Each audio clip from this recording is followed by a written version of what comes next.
This conference will now be recorded.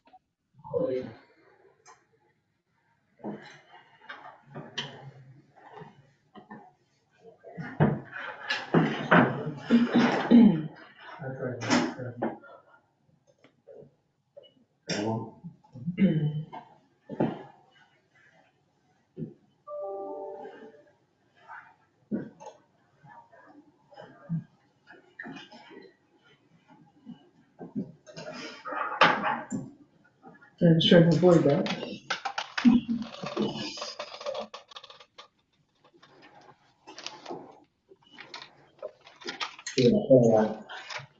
It's 6 o'clock, so we'll call the meeting to order. Stand for the Pledge of Allegiance, please. I pledge allegiance to the flag of the United States of America and to the republic for which it stands, one nation, under God, indivisible, with liberty and justice for all.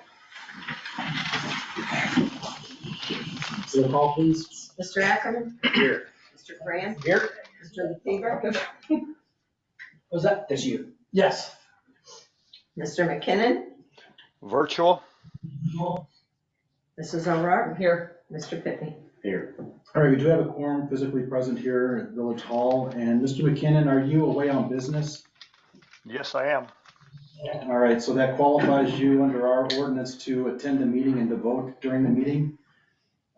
So if we could have a motion from a trustee that's sitting here physically to allow Mr. McKinnon to appear virtually and have all the same rights as if he was here present. All right. We have Mr. I Graham. will second that motion. All right, so Mr. LaFever, Mr. Graham with a second. Any discussion with allowing Mr. McKinnon to participate fully during the meeting virtually? If there's no discussion, let's have a roll call, please. Mr. Ackerman? Yes. Mr. Graham? Yes. Mr. LaFever? Yes. Mrs. O'Rourke? Yes. Mr. Pitney? Yes. All right, that's approved unanimously. So Mr. McKinnon, you are now able to participate and to vote. We'll move on then to disclosure of any conflict of interest. You know, I do feel like I have to disclose when it comes to executive session that, Chair, or whatever, President Eubank has done some legal work for my in-laws. So I just feel like I should disclose that.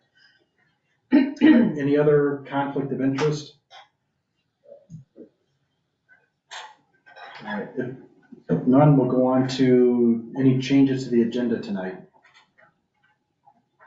All right, not hearing any, we can move on to then the consent agenda. If we could have a motion to approve the consent agenda. I will make that motion. We have Yeah. Mrs. O'Rourke who did second that, so when you're ready, we'll have a roll call, please. Mr. Graham? Yes. Mr. LaFever? Yes. Mr. McKinnon? Yes. Mrs. O'Rourke? Yes. Mr. Pitney? Yes. Mr. Ackerman? Yes. All right, that's approved unanimously. And we will go on to Public Works. We don't have anybody here for public comment.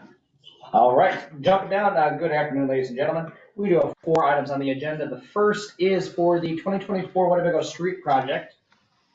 It is for the Meadow subdivision. We talked about this before. We're looking for an approval of up to $550,000 of MFT funds for this project. What this is going to allow us to do is we will not spend all $550,000 currently. This will allow us to use MFT funds for the documentation for the planning, and then we can send those plans out to bid. And at that point, we can decide if we want to continue to move forward with it, or reduce it, or not do it at all. Okay, and is that coming from committee? That is coming from committee. Thank you. We do not need a second. So any additional discussion? Hearing none? Just a minute, I'm trying. No problem. When you're ready, we'll have a roll call. Mr. LaFever? Yes. Mr. McKinnon? Yes. Mrs. O'Rourke? Yes. Mr. Pitney? Yes. Mr. Ackerman? Yes. Mr. Graham? Yes. All right, that's approved. Sorry if I'm a little late here. Is there a resolution number that goes along with that to write in with, on the resolution document? We did not. We don't usually put our number on those. If we need it, then There's a resolution form. Yes. That's up there, and it requires a resolution number to be written in, which is the Right. local. It's a resolution for maintenance under, and that's what I'm getting to right here. I think that's it. It's in that area. Resolution for maintenance under the Illinois Highway Code. Yeah. Thank you, Seth. It's covered, Yeah. to go up just a little bit, it's covered by the, go to page 13 or whatever, section 13 item. So we do need to have a resolution number for that. If we can have a resolution number for that, please. Yes.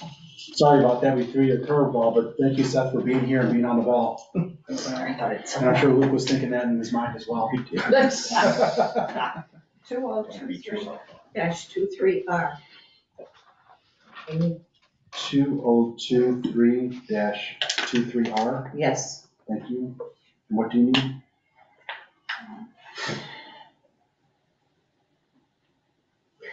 In the book, do you just want for the MFT project for Winnebago Street? Is that, 2024 MFT streets. Or whatever you guys choose. No, that makes sense. Yeah, that's what it's for, is the, And that was actually a perfect transition, because we're gonna need a resolution number for the next item as well. I know that. So, Okay. so that's been approved. Well, the vote was.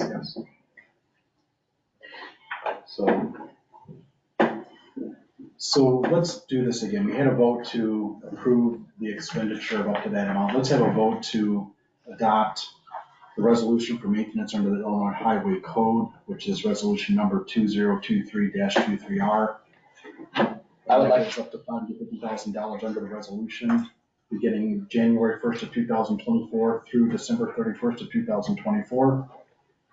I would like to make that motion. Do we have a second? I'll second. Thank you. Any additional discussion? All right, no additional discussion, then roll call, please. Mr. McKinnon? Yes. Mrs. O'Rourke? yes. Mr. Pitney? Yes. Mr. Ackerman? Yes. Mr. Graham? Yes. Mr. LaFever? Yes. All right, and that's approved. I'll go ahead and sign this. All right, so our next item, as we know, this is coming from committee, but every year we need to purchase a minimum of salt. This resolution will allow us to purchase the minimum without having to come back every single time.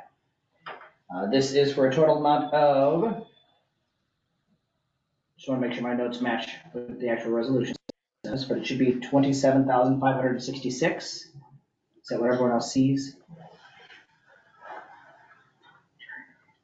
I'm trying to find the actual resolution too. Budget impact 27,566. 27566. All right, from account number 0142514. And that again is coming from committee. And that resolution number will be 2023-24R.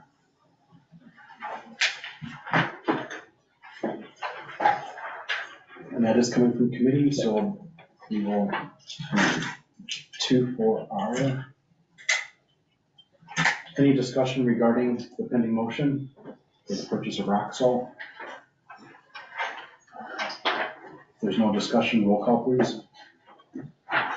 Mrs. O'Rourke? Yes. Mr. Pitney? Yes. Mr. Ackerman? Yes. Mr. Graham? Yes. Mr. LaFever? Yes. Mr. McKinnon? Yes. Our next item is a resolution to affirm the purchase of the 2021 Macy tractor. That one's not on the agenda. So, the ordinance is to sell those next year.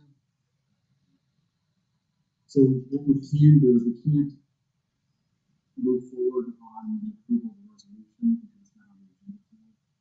What we can do is take a straw poll. We approved it last month. Correct, but we didn't have the official number. It was up to. So it's been approved, we just need to reaffirm it. We can't take that action until we have it. So. It was approved at the board meeting. Yeah, it's in the minutes from last board meeting. Does it need to be reaffirmed? Not if it's been approved. We And just that didn't is- have an ordinance at the time, so this is just bringing the ordinance in with Well, a few more Do we need- particulars. If we need to have, if we need to have a resolution to actually purchase it, then we do need this, but I'm not sure that we need to have a resolution. Because we've already approved purchase, I don't know if it's. Yeah. Just, We can approve it before the resolution is Has written. this Okay, been, the has this been tractor- purchased yet? Motion carried on your end. Yeah, it's been already, Let's just, for not to exceed 53,000, right? Yep. That was approved at the board meeting last. And it doesn't say pending resolution. No, it doesn't. so we, In that case, the Public Works Committee would just like to let you know that we have purchased the tractor. It did not exceed. if for some legal reason we need this, we'll just bring it back up in January, but I think we're fine, so good deal. We don't need to worry about it. All right. Our next item is an ordinance to sell surplus equipment for the dump truck. All right, and is that coming from committee? That one, If we're not sure, we can. it was not created yet, so I didn't circle it was coming from committee, so we'll just second it just in case. Sure. So we got a motion to sell the dump truck. Do we have a second? I'll second that. All right, any discussion regarding the sale of the dump truck?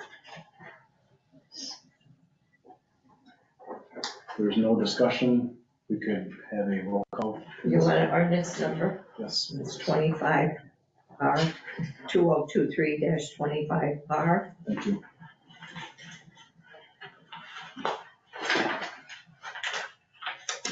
I'm not doing- Hearing no discussion, we'll do a roll call. I didn't move the vote on yet. Mr. Pitney? Yes. Mr. Ackerman? Yes. Mr. Graham? Yes. Mr. LaFever? Yes. Mr. McKinnon? Yes. Mrs. O'Rourke, yes. All right, that passes. And the final is an ordinance to sell our surplus equipment of the generator. We had discussed this, this is, again, we're gonna second it, because I can't promise it came from committee. So let's do that first. All right. So we need a second for the motion to the generator. I'll second that. All right, so now we can have discussion regarding the sale of the generator. We did talk about it last month.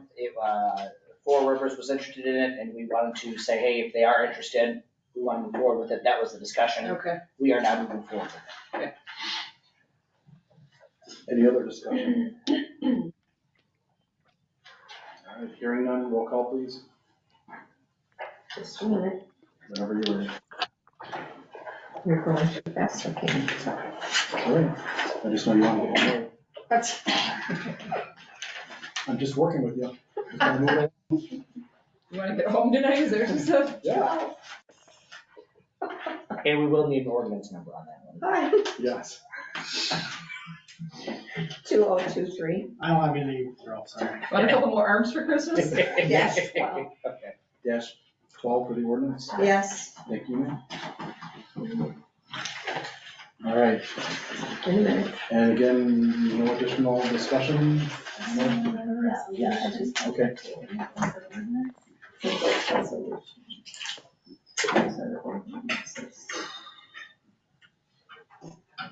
Sally, the dump truck, that was a resolution number, should that have been an ordinance number? I thought he said resolution, I apologize.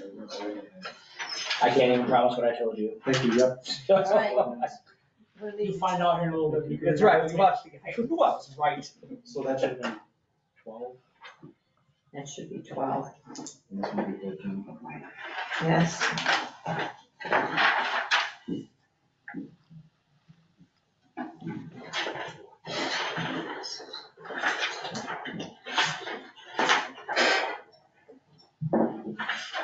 The generator is 13. Generator is 13.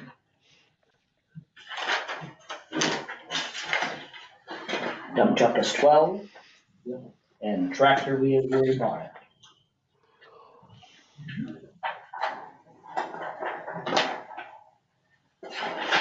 Okay, Yep, whenever you're ready, roll call please. Mr. Ackerman, Yes. Mr. Graham, Yes. Mr. LaFever, Yes. Mr. McKinnon, Yes. Mrs. O'Rourke, Yes. Mr. Pitney. Yes. All right, and that's approved. All right, I'm getting out of the hot seat here. Boy, Sally kills me. Your turn. All right, now we're going to community development. Yes. Community development. We have a recommendation by committee to accept the proposal in the amount of $18,000 for the 2024 fireworks display by Pyrotechnico. That will be on July 3rd, 24. That is from committee. I didn't see a contract or anything. Have you guys looked at the contract or there's just, oh, it's marketing stuff. It's in a contract. It's divided, no, they don't, typically what'll happen is Mary and I will look at the contract and then we'll review and see.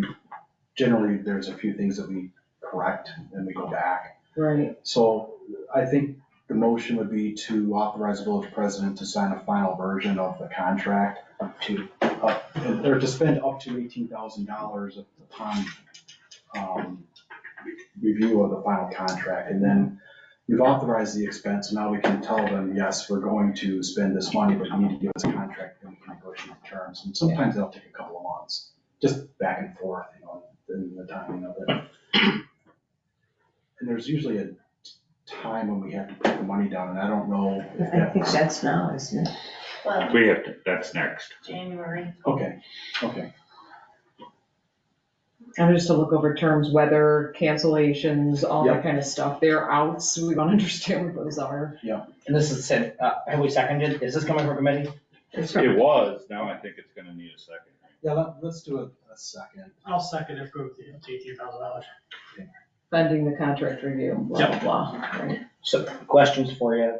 This is the same company that we've used in the past. Yes. We chose the third because it's less expensive than the fourth and it's been working out real well for us. What, It's 1,000 higher than it was last year. that's my next question. It's 1,000 more than last year, you said? What's the fourth rate? Did you get it, by chance? The what? The rate for the 4th of July? Are they even doing it on? I don't think they Don't did. have technicians for the board. Yeah. Probably already booked out. And the other thing is this, it's not as though the rate is higher on July 4th, it's just you have to purchase a higher amount of fireworks to make it worthwhile for them. Oh, So that's why on the 3rd or any other day, you can do a lesser show, and they don't care as much. But yeah, the other thing is the technicians, they've always scrambled to get technicians, and now it's, they don't have them available. There are a lot of rumors circulating around in that industry, like financial issues. So when you read the contract, you just want to make sure if they go belly up, what happens? Because it hate to be up to $9,000 and then have to come up with another $9,000 and, Right. plus our other $9,000. Right. And it'd be 27. I mean, and if this is a company we've worked with, that gives me a little bit of confidence. Several years. But you're right, I mean, you always have to look at what the contract says. I would pay special attention to it. That's just what I'm gonna say. And I think what we've done in the past actually is, once we get a final version, we do circulate it to the trustees to review, and just making sure that everyone's in agreement with that version before it's signed and sent back. Okay, so In the budget, what did you put down? Do we know? It's 18. Okay. Perfect. all right, any other discussion? Okay, no further discussion, roll call please. Mr. Graham? Yes. Mr. LaFever? Yes. Mr. McKinnon? Yes. Mrs. O'Rourke? Yes. Mr. Pitney? Yes. Mr. Ackerman? Yes. All right, that's approved unanimously. Can you scroll up just a tad? Oh. What does 24 to 25 minutes mean? That's the whole show, The length of the show. It's 24 to 25 minutes? 24 or 25 minutes. Okay. Well, it's very specific, God. So we All have right. 24, Start your 25. stopwatch, Jason. For first thing is. And then they tell you what you're gonna get in the opening presentation, the body, and then the finale. I've never seen that level of detail before, have you? I've never, I mean, this is nice, because they tell you what you're supposed to receive, and if you don't receive it, then. I'll bet you know what all Be it is. checking it off. We're checking it. Exactly. Boom. Checking the box. The computer's programmed to run this every, Yeah. we got 24 minutes, 15 seconds. Okay. So then, that's approved. We're requesting board approval This is not from committee, by the way. Request board approval of payment in the amount of $9,000 or 50% of the cost at the time we accept it. So with that, now that we said that, or is that gonna be after the contract? Right, Review. so Yeah, I think in the past, we were able to go a little bit later than January. I know they have a drop dead date, and I thought that was closer to April when we had to pay any money, but, I think it was. so if we could find out when that date is, that would be great. But we can still then- approve. But we've always had to pay 50% down. Mhm. That's been the norm. I will second that motion. I guess I question why we'd have to have a motion to approve the $9,000, 50% of it if already approved up to $18,000. Well, the thing is, we've approved 18,000, but that's if we approve the contract. I mean, we can technically not move forward with it, but here, I guess we're auzing that by a certain time, we need to submit that. Okay, I'm just saying, I know. And that's the explanation why, so. Okay. I mean, to me, it's a good question, why are we having two separate motions, but I think that's the reason. Sally, is this just the budget line number somebody put? 90/40. So that has the 18 in it, we'll be pulling 9. Okay. Yes. Now, not that it matters, but would this be a resolution since it's money-based, even though it's a contract with it? Well, typically, we would have a resolution, but we don't have a resolution before us, so we don't necessarily need a resolution then. But even with the contract, I'm just, Yeah. for paperwork purposes, would I, if I were doing this, would I have the contract as well as a resolution? You would have the resolution of the contract as part of the resolution Okay. paperwork, yes. And then it would just have the executive summary that would say, this is the company we've been using for the past 4 years, it's $1,000 increase from last year, this is the line item it's coming from, we've budgeted 18,000. The deadline to submit the 50% is gonna be January 31st. All of that information would be on the executive summary, so then when you read it before tonight's meeting, you would have all of that answered. That's how it would normally work. Really better resolution, so Who- I'm just trying to figure that out. Well, I am too, but who does that in community development? Whoever you listen. Oh, yeah? I mean, Sally, you. I don't mean to be flippant, but I mean, the whole theory was we would have employees assigned to committees, and we don't really have an employee assigned to community development, so that's where it lags. So if we had the assistants, if we had administrative assistants, originally we wanted to have 2, and they'd each be one for police, one for public works, one for community development, and one for finance, thank you. Then that person could be tasked with doing the resolutions, getting them ready. So that's an internal thing that we have to look at, is who's going to be overseeing the resolutions and how that's going to work, but this is where we would have a resolution. Well, I apologize for the confusion on this, but I think this came after my committee meeting, I think, so, but we can, I seconded it anyway. oh, it is. Yeah, Okay. we're good, just continuing the discussion, so. If there's any additional discussion regarding the payment of the 50% down? No? All right, roll call, please. Mr. LaFever? Yes. Mr. McKinnon? Yes. Mrs. O'Rourke? Yes. Mr. Pitney? Yes. Mr. Ackerman? Yes. Mr. Graham? Yes. That's approved. Okay, then I had trustee that asked me to add the discussion of cannabis dispensary in the village of Winnebago, just a discussion. I'll leave the discussion. I mean, I had somebody, a businessman, that has a business already in Winnebago, come to me several years ago, probably 3, 4, 5 years ago, and say that he had connections with people that were opening, I guess you call them dispensaries, and would be interested in opening one in Winnebago. And it didn't go any further just because they were looking at places downtown, and one of the interests was buying the village hall, saying if we wanted to move our building, we wanted to be downtown. But then it didn't go anywhere because we didn't have zoning or anything like that for it. So we had interest. I don't know if that's gone. It's something that that I think we do need to talk about. Whether we choose to move forward now or at a later date, I think it's something that we should have for zoning. We need to have the zoning in place. I always hate it when people come to us and we want to have a business and all of a sudden we gotta hurry up and do something in zoning, because as you can see with the solar, we have an interested party, but we don't have anything in solar, and now it's gonna be a year or more, and we're still almost at ground zero with the solar ordinance.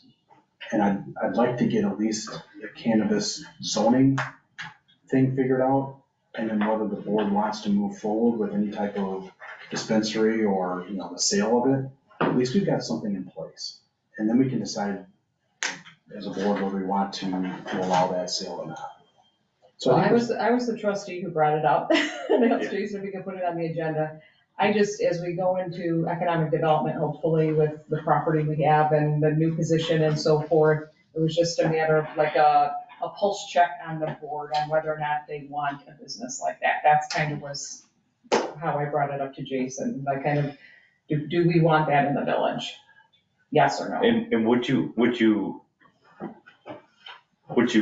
make an ordinance for, if you write an ordinance, aren't you kind of in a way accepting that you may have that? I mean, there's other ordinances that don't allow certain businesses in town at all. Yeah. So maybe the discussion first before the ordinance, I don't know. Well, that was my thought, is if the tone of the board is we really don't want that here, you'd have to issue an ordinance saying we don't, it's not allowed or whatever, right? Right. Because there's other businesses that aren't allowed in their ordinance, to not be. And there's financial reasons and there's non-financial reasons, and I have to admit, I don't understand all the financial benefits, but I don't care. There's my opinion. I really would prefer not to have one, and that's why I wanted to bring it up, just to see if five people want to, and I'm the only one who doesn't, then so be it. I just thought it was worth talking about going into hopefully economic development. And I have to get the numbers, but it seems to me that South Beloit has done a tremendous job of getting the income through Sunnyside, a lot. And to me, if you're looking at it from economic revenue, I think it would be a good thing. If you're looking from a social standpoint as to whether, you believe in that or not, that's where sometimes you have to look at certain things. And I can tell you that we didn't have alcohol in Winnebago, and then it came in through the corners. And there was a trustee that was on the board at the time that personal beliefs were not to have alcohol, didn't want to have alcohol. But I believe that trustee voted for alcohol because that person knew that alcohol was a good thing. It was necessary, even though that, I don't drink and I don't, do that. But I believe we should have liquor licenses. I think we need to make sure that we're doing it the right way. But the same thing with video gaming.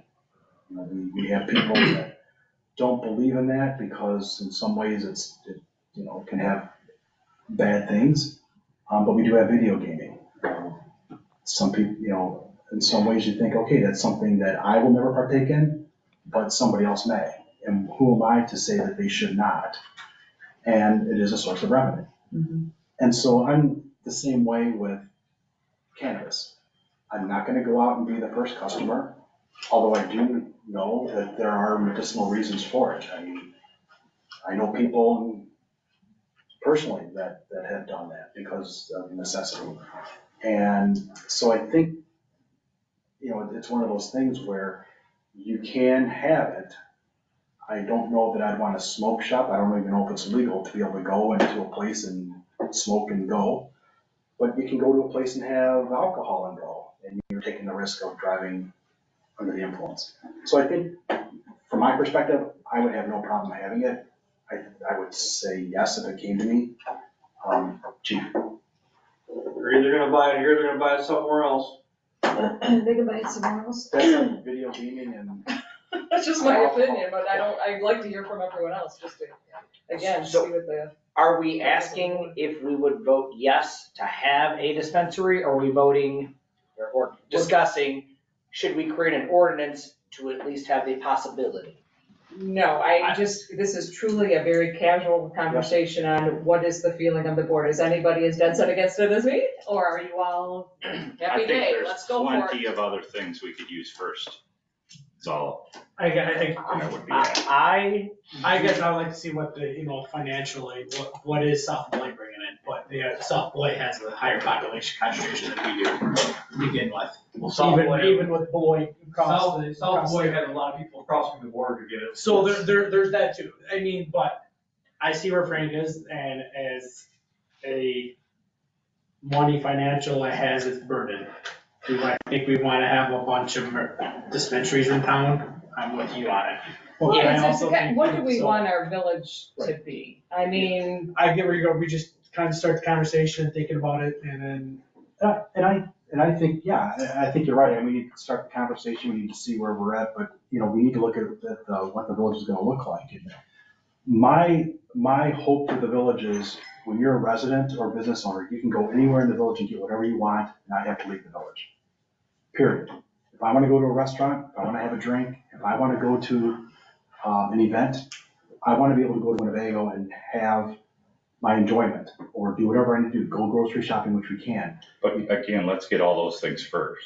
Well, but there are times when there are certain ways that you can bring in more money or more things. And again, it's just my personal opinion, that it can bring in revenue. And I don't know that you say, I'm sorry, we're not gonna have any bowling alleys here until we get a hotel in. Or we're not gonna have any event centers until we get a hotel in. If an event center wants to come in, I'm gonna say, okay, let's come on in. If a dispensary wants to come in before we get a hotel or before we get other things, I'm not gonna tell a dispensary, go home and come back in 10 years, because that'll never happen. And I'm always afraid that we're gonna be on the back side of something, and they're gonna bypass us and go to Pecatonica. They're gonna be at the corners there on 20, and then we're gonna miss out on an opportunity. I'm always concerned that if they bypass us and go to the next town, you can't get them back. And so I think we need to be proactive and have the ability to bring in a company. If the board at the time says no, great, the board says no. If the residents say no, no. But I think we always need to keep our options open, and that's why I think we need to at least have zoning in there. And then it allows us to at least say, if you're going to do this, this is what you have to abide by. And we can create that now, and then, but we don't ever have to allow anybody to do it. So, to me, I'm always open-minded, let's see what we can do. That's just me. But I think with what's going on with, say, the solar farm, you brought it up. If you make an ordinance, that actually saying no, is that gonna happen? Because there's a flip side. You wanna be able to have somebody that owns the land do what they want with their land. So the reason Julie's bringing this up, I think I think it's a good idea, is to have the discussion to say, do we want that here or don't we? Because you may not want to say no when the time comes. That's harder to do. I think the discussion's good to have now and decide whether, the ordinance should just be, no, we don't want that. Yeah, I mean, and that's really, what the majority of the board wants to do. And Mike, I don't know if you have an opinion. I don't know if you want to make a comment or not, but. Well, I guess I would make two comments. The first one is more of a question. Is there anything in our current ordinances that puts a restriction on this today? And if there is not, I am not currently in favor of it. I don't know if we have any restrictions. I do know that the IML has a model ordinance for this, and that's something that I would look into, or we could look into as a board, is the model ordinance for that.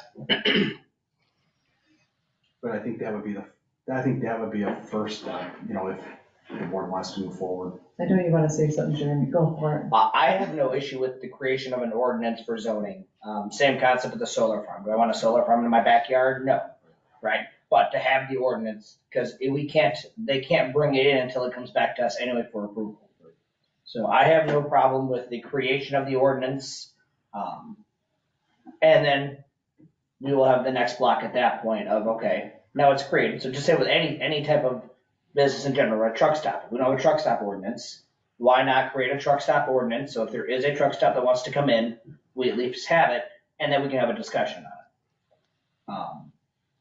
My question, the issue of whether I'm in favor of having one is irrelevant, but it's no.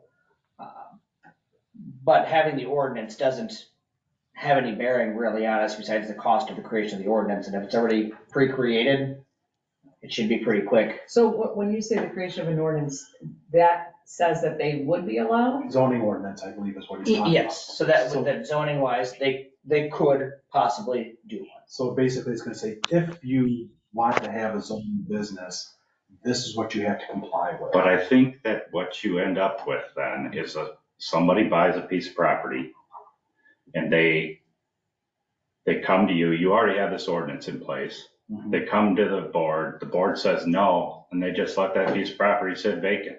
Where if they know going in that these are not allowed here, they don't even buy that piece of property to put it in. Yeah. Yeah, It's my point. yeah. I think a business like that could be a stepping stone to bring in other business though. And that's gonna be revenue coming in to allow you to do other things within the village. I know it's not a popular, aspect of it, but look how downtown grew, not exponentially, but a little bit, because alcohol is allowed down here now. Right, and all we're talking about right now is a piece of paper to say, I mean, same with the liquor licenses at this point too. The more people want to have liquor licenses, it has to come back through us, or a gambling license has to come back through us again. And who's to say, I mean, I don't plan to be on the board for hundreds of years, I don't know if you guys are, but who's to say in 40 years or in 20 years that the next board wants to have it in here, right? Then that's their prerogative, right? When we step down, it's on them to step up, but at least the paperwork's created. Again, same thing, the storage units. Nothing wrong with storage units, they're not pretty, but we have the ability to have them if we want them here. Just have 18,000. We do, but that's. Riley? What's your thought? As I was saying, or as you were saying earlier, I just think in the current state of our village, I just don't think it like fits our image, to me personally. So no, I don't agree with allowing them in our village. And what, Ackerman was saying as well, I think an ordinance right now seems more like, it seems a little bit more welcoming into where maybe we should like further discuss at least the economic viewpoints of it and before taking any further steps in the deciding on anything. And another option you can do is you can have a zoning, you can look at the zoning for it and you can say, okay, this is the zoning for it. And then you can also, right after that, have an ordinance that says at this point, we are not going to have any dispensaries in the village of Winnebago. So you can make it clear that we have the zoning for it, but then you're not going to do it. I'm not in favor of that, but if that's the way you want to do it, you can do that. So now you have something on record that says we're not going to do it. The problem with that is now you're going to have a business that may want to come in, and they're going to see that, and they will never, ever contact the village anymore. And some of you may be like, okay, that's fine, but I really think it's an opportunity that we are missing out on. It's just like alcohol. You can keep Winnebago dry forever and ever and ever. And you would never have alcohol. We never have fights at any of our bars. We never have to worry about that. But we have alcohol. And there's reasons why we have alcohol, because some people like to drink. Again, I don't. So I could care less if we had alcohol here. But I know it's better for the village to have it because it's going to bring businesses, it's going to bring people. So then I think we should look at changing the ordinances for strip clubs in town. They bring in more business. You can. I mean, you can do whatever you want. You can. You can do, I mean, you can do whatever you want as a board. Come So, on, Frank, nobody's gonna go for that. no. There are many ordinances that says we can't have that in town, so somebody figured that out. Now, my point is, we But can nobody's change come- those nobody's come. ordinances But if nobody's- we want to. Right. Nobody's come because we have an ordinance that says they're not allowed. Right, right. But that's the same thing. If we have an ordinance that says we're not allowed to come for cannabis, will they ever come and ask us to change it? They may or may not. But a future board could change it, to Jeremy's That's what I'm point. saying. Absolutely. That's why. If a future board that wants to change it, they don't need an ordinance written that says they're allowed. They can just change the ordinance Right. if they all agree. Right. So we have to decide whether we want that vacant lot, if we are bold enough as a board to say no when they come ask for it. Because we haven't done that with the solar farm yet. Nobody talks about it. Yeah. It's sitting in my committee. Let's all take a vote, yes or no. We want to say no to that person that owns that land and wants to put them in. Or do we want to say we won't be welcoming to the person that owns that land? Right. And that's harder to do than to have an ordinance that says no. Yeah. And that's why I'm seeing there is that option to do a zoning ordinance and then to have another ordinance that says, no, you can't have it. And if a board wants to change it, they can. So again, there's options to do that. We can do zero, we don't have to do anything. We don't have to do anything for zoning. We don't have to do anything for cannabis. We can just not do anything. Because when it does have you to come, we'll still have to do something to make that decision. What I would, It's not gonna be a fly by the wall, 2 weeks, we gotta have this ordinance. It's gonna be. we did this though with the UTV, or the idea was with the UTV, to work on an ordinance in case it were to happen. And that's what I would like to do with zoning, the zoning for cannabis, is to put something together, get it to the board, look at it, but maybe not approve it, but just put it back on the shelf and say, okay, if somebody comes forward and they want to do something, at least we've got a zoning ordinance that we can pull back out and say, you know what, this may do it, so we don't have to spend 6 months working up on the zoning ordinance. We've already got one that's kind of put together. And that way, if there's a board that wants it in the future, then we can do that. And I wouldn't be opposed to getting that and putting that together and then just saying, here, we got something. But we don't have to go any further with it if the board doesn't want to. I mean, that. But couldn't that happen regardless? Well, yeah, I could do it without. Really, it's just, hey, just want to let you guys know it's do here, it. but we're not gonna. But maybe if that's what the board would like to do, is just say, yeah, we're not ready to do a zoning ordinance, we're not ready to do anything with saying yes or no. I would be willing to put that together just so we've got something in the future, if that makes sense. Do we currently have the zoning ordinance for the hotel? Yes, I believe we do. I'll make sure, but I'm pretty sure we do.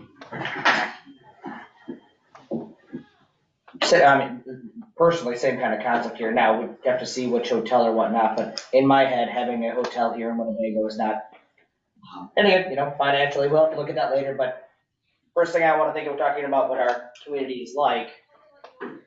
Yep, yeah, we're the one with Howard Johnson, right? Do we still have Howard Johnson? I don't know if we still have them anymore, but point being, we have the ordinance if we wanted to use it or not. I don't care either way, but we are currently discussing, do we want to have a piece of paper or not? But. Not official, but. Right. Yes, yeah, but listen, I don't care either way if we have the piece of paper.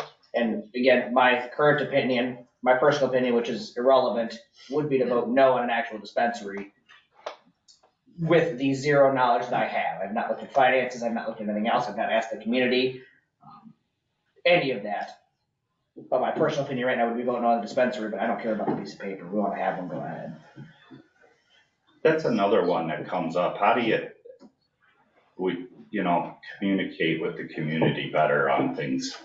Well, this is where if we're doing more meetings. Yeah, I know, but if we're doing this, we had an open house for the solar, or they did, but there was an open house, yeah. What we've done is we've done forums in the past, leaf burning. You can do a UTV one, we did 3 of them or 2 of them or something. Right. So if this is an issue where we're thinking, hey, we want to address this, you can do a forum and just invite people. You can do an open house, whatever you want to do, and just have the discussion. You can have a referendum, a non-binding referendum. That costs money, but if it's a hot topic like leaf burning, that might be something where we might want to have a referendum at some point. Hot topic. I see what you did there. But the solar farm open house, I didn't I talked to some people there. Now, maybe, I know you did, that there wasn't a lot of for it there. There was more, definitely more not for it. Now, that's not how it's been presented to me in other ways, but at that open house, that's what I saw. That being said, there wasn't that many people that went through there. I wish there would be more, or we maybe do another one, but. But that's how, Go ahead. Mr. but that's how you get the word out there as a forum. And I know I'm getting off topic. No, not to be that guy, but maybe we could discuss this all night. Yes. Is there a stopping point we would like to, it has been discussed, do we want to have something, or are we okay with moving on? It sounds to me like everyone is pretty much voicing that they're really not hot to trot for a zoning ordinance and not really wanting to move forward with cannabis dispensary, the majority. So, I think it's just something that I'll look at the zoning ordinance and how that might work, and then, obviously it can be brought back up at any time under new business or a committee meetings. I guess Okay, one of the that's- issues, Frank, one last comment. I guess one of the issues is we got a lot on our plate, and Yeah. in many cases, there doesn't seem enough hours in the day to get done what we've already established as a priority. So until there's, strong support of moving forward, I just don't see where we have the time to spend on this. Yeah, no, I understand. I mean, basically what I would do is when it'd be down the line, but just grab the IML resolution and look at it, see what it says and see if there's anything that needs to be changed on it. Yeah, and I agree, without the support, the board and the way it's discussing, that we just should move on to other things and finish other things, and as Jason said, that's something that we don't need to address right now. We'll address other things. 30 other things to discuss. All right. We do. All right, so that's it from community development? Yes, Thank you. thank you. Nothing from police. We'll move on to finance committee. Good afternoon, everybody. For Finance Committee, we have an ordinance for the levying taxes, not taxis. Speaking of, what are your thoughts on taxis? No, I'm just kidding. Sorry, not on the agenda. An ordinance for levying the taxes for the FY. Fiscal year. Yes, well, I know, but it should be 24, not 23, No, right? 23. It's our past. Oh, you're right. Yes, it is. Okay. Yes, All right. So, and that is not coming from committee. all right, so Was it a motion? we'll need a motion to, I will make a motion to adopt the ordinance for levying taxes for all corporate purposes for the village of Winnebago for the fiscal year beginning January 1st, 2023 and ending December 31st, 2023. 2023-14. thank you. And I'll second that. Thank you. Any discussion regarding this ordinance? All right, there is, if I could get down to that page. If there's any discussion, if there's no discussion, roll call please. Mr. McKinnon? Yes. Mrs. O'Rourke? Yes. Mr. Pitney? Yes. Mr. Ackerman? Yes, Mr. Grant? Yes. Mr. LaFever? Yes. All right, that's approved. And that's it. That's it from finance. Perfect, thank you. We'll move on to admin team, where we're discussing the step pay for all departments. And Adam has been very helpful throughout this whole process and putting together charts and explaining it to pretty much everybody that doesn't understand it. I think, done a great job doing that. And I know we've got that here. Sorry. And Adam, I may have you lead the discussion, but here we've got the police department, and then we've got public works, and then we have the admin team on the next page. Obviously, it's been kicked around for the last couple of years on figuring out a step pay system. I think we've talked about this quite a bit in some committee levels. Right now, this would be the tentative official step pay for year 2024. Department heads have been heavily involved in looking at numbers and whatnot.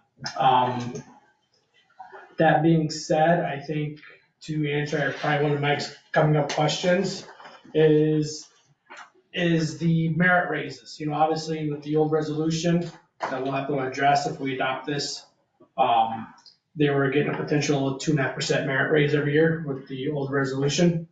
In that column, the very first column under entry, I have a percentage there, so underneath the top it says 1.7 each year.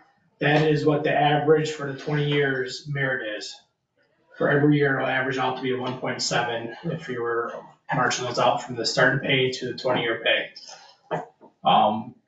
That's way less than the 2.5% possibly, so brings that down to more manageable numbers for us and our town. But then should keep every employee in line with other municipalities and what they're paying their employees as is if we stick with the system. So I just want to make clear, before our current system, we had a 5% total that could be merit and just cost of living increase. Mm-hmm. So with the step, when you're talking merit, you're saying the cost of living is going to be one amount and then the merit will make up the difference up to a possibility of 5% total. Correct. On the current way, what we currently have on the books, that is correct. What that bottom line is in there was to show you the percentage difference between each step. I added those all together and divided by 20. So that's where for the cops came to be 1.7. If you go down to maintenance worker, it's a 0.67. The reason why the maintenance worker is a little bit lower is our goal is to not have an employee with 3 or more years and to be that maintenance one worker. Is that correct? That is our goal. Just get them. We want them to progress. We want them to be higher. We want them to get the bigger pay. The only reason why some of their merit's a little bit less is if they get their water license, they're going to get a $3 an hour pay raise. That's going to dramatically drive up that percentage difference somewhere in there. So that would make up a lot of that percentage difference over the course of the years between the public works and the police. But our goal is to get them to be trained or certified in some type of a level to be in the water department. Okay. And then office staff, Sally and I think Kelly kind of hammered that one out. So they're kind of the same concept there. And this is only for pretty much hourly employees. I believe is that the right term for salary employees? Pretty much. Part-time. And part-time, part-time hourly and hourly employees. Salary employees, typically they will only get the CPI, the cost of living per year, due to the fact they're at top out pay, they are at max merit in essence, they're already getting compensated for all that stuff. So they're typically only going to get the CPI. To get your percentages, for example, what do we have on the screen? Maintenance worker 2, to get to 1.3, would you go 4.2% on year 3, 0% on year 4? Is that how you ended up with that? Okay. Correct. Just one. So basically what that is it's a 4.2% more over year 2. Yes, but you wouldn't get any pay raise to And year then 4. nothing over. Correct. So basically you will sit, so if you scroll down to a couple pages, I kind of blacked out some charts. So that's your administration billing clerks. So like, for example, here, a lot of this is based off officers that were hired. They were given a 3-year start, okay? And this is already where this person would sit. They're gonna sit in that 3 to 4 time there period for 2 years in a row. That's why you see the highlighted yellow. On their anniversary day, they would slide over to 2024. This person looked like probably was hired in January of 2020, whatever it was. So no matter what, every year, first of the year, they're gonna move over laterally or stay there. So then they will get a cost of living or whatever that is. Correct. But then it's up to the evaluator to decide if they should get a merit. If they should have to do a lateral move, yes. Lateral move. So when you go down, every line down is a CPI raise. Okay. And then Every line over is your merit or your longevity, which one you want. So that's why you see them that the column there, it's getting longer because they're not moving that lateral transfer. That slows that progression down. So the only reason they wouldn't go over is if they had a poor evaluation, like a needs Correct. improvement type. Correct, and I would say that probably gotta be pretty substantial, we probably had something happen and, we'll leave that up to the department heads. So with the merit based on that, and this will have to be on a different page, not the money wise, stipulations on when they get reevaluated to move over, do they get caught up? All of those things, what exactly conspires to them not being able to move over? Which again, wouldn't I guess necessarily we haven't be. really discussed that, because I think we're anticipating all employees are gonna be. That would be more or less have to be to where they didn't meet the standards of their job description. So if you're talking about, in police, we talked about a stipend, Adam, what was that? If they for education or training. There was an additional monetary amount, say if you became a field training officer. So, but that would only apply while you were actually training someone. So that's extra outside the normal duties of the officer. It wouldn't be on this scale. Right, this is irrelevant. That would be irrelevant to this. But that is trackable, that's what we'd be doing. Yeah, so it'll be, what it could be, we can add another text box for that example, overnight guys who work third shift. That could be an extra, is it extra 50 cents or I think Nice. Whatever that comes, yeah. Sorry about that. It's $1. So we could put another line item in there just to show their stipend if they're doing the overnight hours. Yeah, right there it was on that for the public works. For the public works, because I know our stuff, the PD stuff is wrote down somewhere else.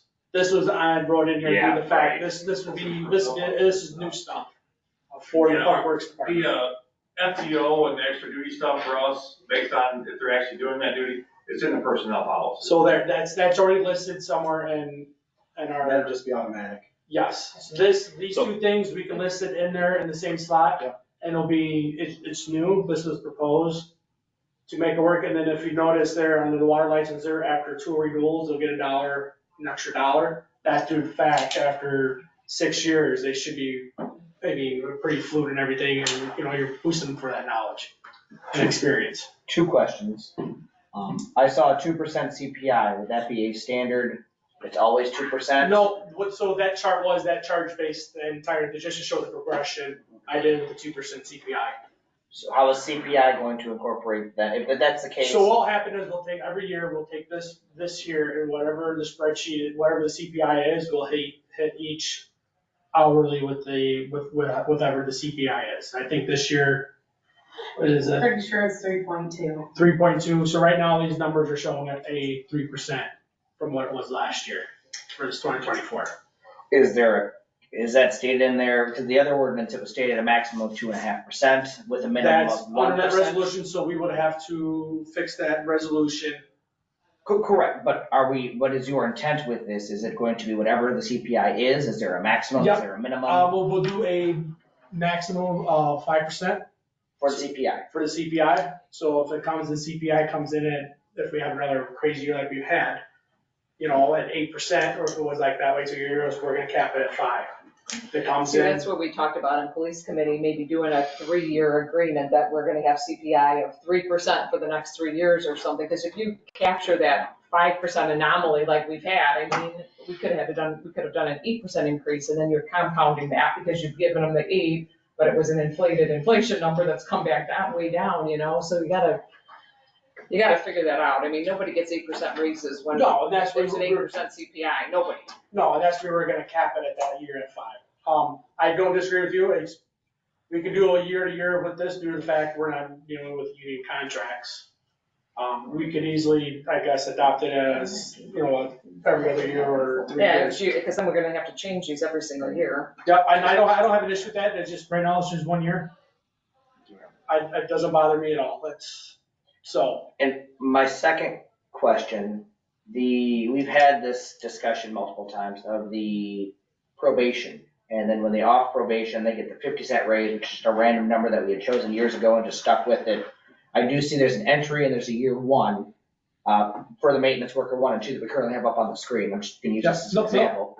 Does that mean there is no more, because our probation correct if I'm wrong, isn't really, besides just saying we have them for 6 months, it's not that we can, there's nothing else different, we just pay them more after they've been here for 6 months. They have to successfully complete their probation. Correct. Evaluated, Yes, or supposedly they're Yes. supposed to be. And they're still at-will employees, so it could be any, yes, you know. so my you could be on question is probation for though, 20 years too. if I hire a new public works maintenance worker one at $20.50,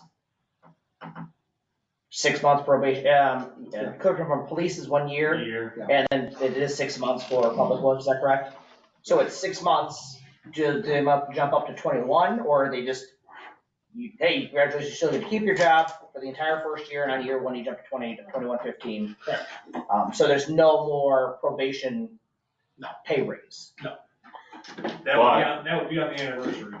Oh, yeah, they're 1 year when they move over to the next. Correct. But say in that first year they got a CDL.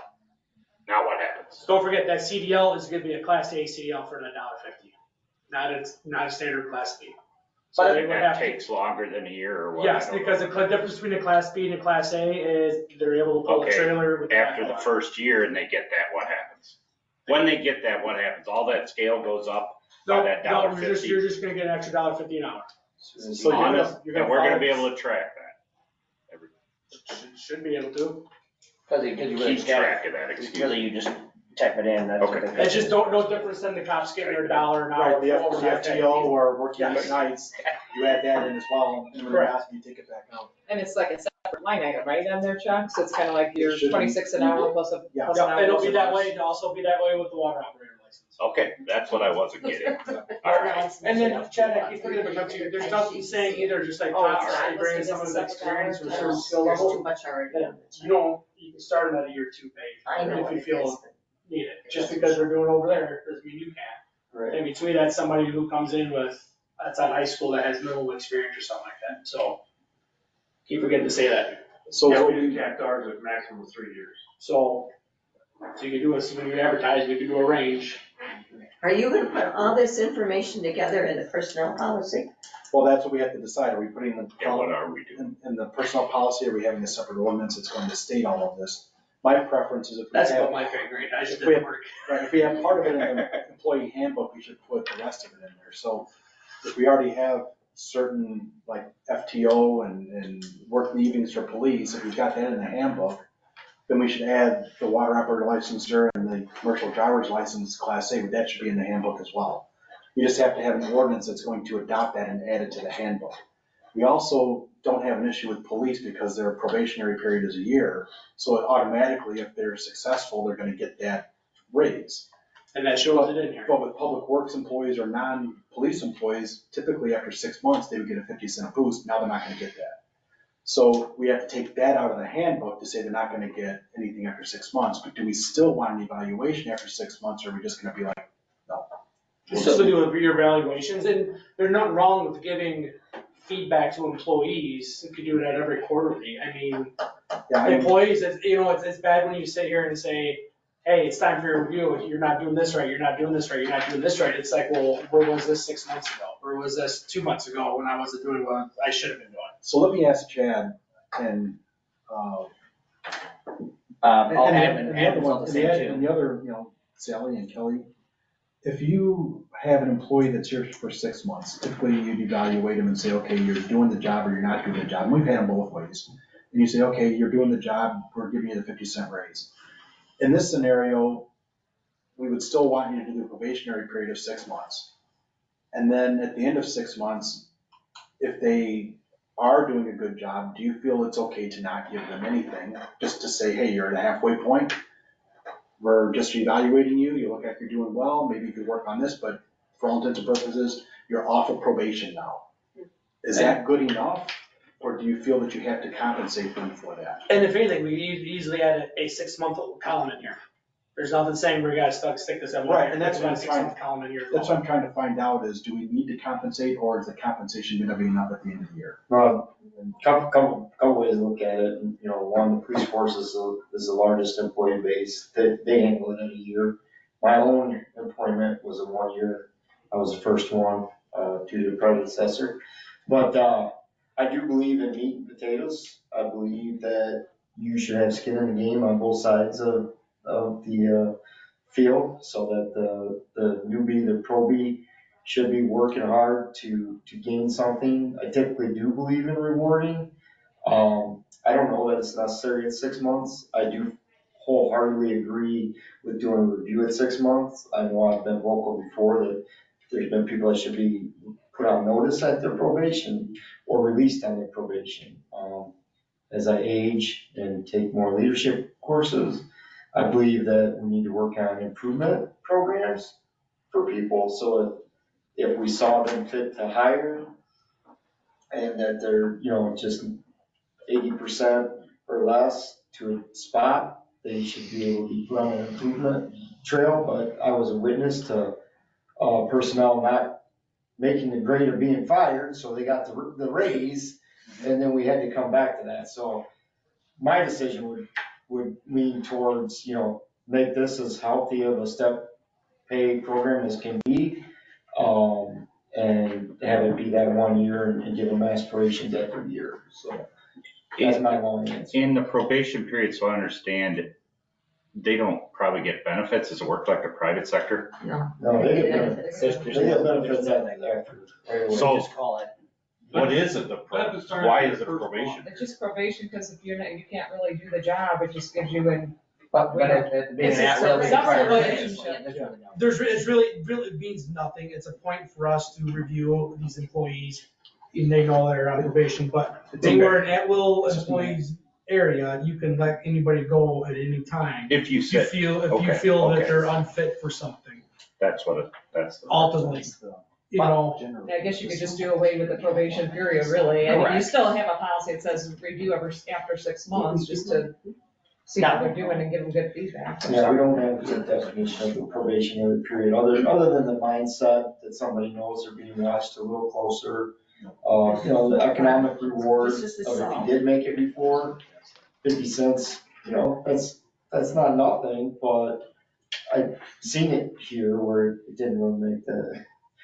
And now they'll get Work a lot better after they to got see where they can have it. they're gonna see where they are, which is the point, right? And it's- Or when they're hired in. Sally's got a Where they'll be. comment to me too. I was just gonna say that if we follow through with this, our starting wage should be right on with what the industry is. And Correct. that's been something we've been lacking in the past. So I think right away, we're doing better. And at that 6-month point, you might have someone that is a super rock star that you're worried and you wanna give them a little bump, but the status quo is you're doing great, keep doing what you're doing until the next. Most jobs, You know? you're getting paid annually. Even if you're a rock star employee, they typically don't give you anything until the end of your year. They may give you a bonus, they may give you merit raise, they may give you a promotion. All of those things can be decided. So here we're looking at your first year, we're starting them at a higher rate than we normally would. And then after 6 months, we're gonna evaluate them, see how they're doing, and give them tips, whatever, feedback. And then at the end of the year, that's when they will get their next level increase and possibly a bonus or something else if they're doing a very good job. And I know, Chief, you had a comment you wanted to make. I know one of the things that came up this year when we started looking at the STEP program was who would be eligible for the CPI increase January 1. Now, through discussion, it was decided that everyone that was employed here would get it. So even if you take the public works aspect into consideration, if they start their job in September, January 1st, they would get a CPI raise anyway. Correct? Correct, because they would move So down and that I know, I know by that, but I'm just saying, as an incentive for them, knowing they made it into the first year, they're gonna get that raise, and then in September, they would get their merit. Correct. Their year. So it's not like they're going a whole year before they get a raise, unless they're hired January 2nd. Yeah, Right. right. But you get a double. Right. Not a double Yeah, flag. in that case, you would get it twice, because you get one on January 1st and one on January Why 2nd. couldn't this run on their anniversary date altogether? Because you want all the employees to be transitioning on the same day. That's the issue. That was a Why? discussion we had the last time we did the thing. Why? Let's not go down the hole again. No, you don't want, because then you're gonna have a step for every individual employee, not one step and the employees are falling in here on this. Because years of service won't be the same. Correct. But when we had discussed, there was a reason, I don't remember anymore, when we had talked about the 2.5% for the CPI and 2.5% for the merit, same discussion. Yeah. Now, the bonus can happen at the evaluation time, and that would be on the anniversary of the employee. So the way I would see it is you're gonna have your CPI, that's gonna happen on January 1st. You're gonna have your step or your merit at some point. But I think if an employee does an exceptional job, that's where you can look at a bonus, and that's where the evaluation comes in. And that, I think, is necessary and appropriate. Because if someone's doing an outstanding job, not only do you want them to move over and down, but you want them to get something, not increasing their base salary, but to give them something to say, hey, it's a good job you did for the year. And so I think that's where the evaluation comes in, and it makes the evaluation more meaningful, because now if they do extremely well, they can get a good bonus. But the system wasn't meant for that, right? I No, thought that that's was- that's a separate thing, but that's what I'm saying is, we had built-in merit and CPI, but the idea is, it's not based on the evaluation, it's just based on number of years. So the way to reward somebody is now through a bonus. Yeah, but now you're back to the unsustainable that started us down this path. Right, but The bonus is not necessarily part of this discussion, they're a part of this But either. I'm just saying that Yeah. that can be a separate thing, because in my mind, the argument before was, why did we have merit and why did we have CPI? Because merit was to reward those employees that did above and beyond. And some people look at it and say, look, I don't want to get the same pay raise as somebody that's just sitting there and coming in and doing their 9 to 5, and I'm coming in at 7 o'clock and I'm here till 7 o'clock at night. I should get paid more because I'm doing more, I'm working harder, I'm doing a better job. That was This everyone's argument has- against step This pay. will not do, this will not reward, this does not reward anybody for doing a Right, good and job. that was everyone's argument against step pay, was Right. exactly that. Right. Is why are we going to this if it's so that the average to Chad's problem child gets the same raise as So Chad's that's, superstar. so that's why I like this for knowing what the cost is going to be. An employee knows what he or she is likely to get when they start. We know where they're gonna start. We have a base. We can show people, hey, you come work here, this is what you're looking at. But I don't like it because you can't give them merit, and that's where the bonus comes in. So I would be of the opinion, okay, instead of 5% match, you go 4%. And it leaves you some room to do a bonus. I don't care what the numbers are, I just don't want us, like you are thinking, to price ourselves out, like every year we're gonna be 5%, 5%, 5%. We can't sustain that. But we can sustain some growth, but I think then you look at a bonus. We've done that a lot in the past where we've given out bonuses. And again, I think that's a case-by-case basis. I think that should be the supervisor of the department looking at the employees and doing the evaluation and saying, I think 1 or 2 of my employees are doing a superb job. I want to reward them. And maybe you give one a little more than the other because the one's done a little more than the other. You don't have to give them all the same bonus. That's why I'm throwing that in there, because there's another level of compensation you can give above and beyond what we're giving here. I would like that we go through this every year, with the salaries in general. I personally have no problem with the step pay. I would like to set a CPI max, and I would like to set a CPI, this is what it's going to be for the next 3 years. And then I in was 3 thinking years. 2. I was thinking keeping it 2 right now. That's fine. The way the market is, we get this year done, and then we hammer out 2025, and then we come back at the end of 2025 and see what happens. I do also believe that 5% is extremely high. For example, maintenance worker 1. Now, when I say extremely high, I'm not saying they're not deserving. I'm not saying it's not the cost of living increase. But for example, maintenance worker 1 is going to get are going to get a 4.8% raise plus another 5% raise with CPI that first year. They're only gonna get 3%. This graph is 3%.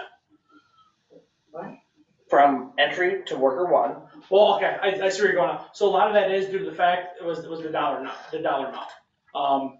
Everybody after the first year pretty much was getting a $1 an hour raise, and that's what drove that first percentage up sky high on everything. Well, and I mean, it continues to trickle, and again, there's a huge difference of 8% on $100,000 and 8% on $40,000. Correct. And obviously with the lower amounts, you want them to have more, where you don't want to give 8% on $100,000 because it's a much larger chunk of change. I just think 5% is a very high number for CPI in addition to this.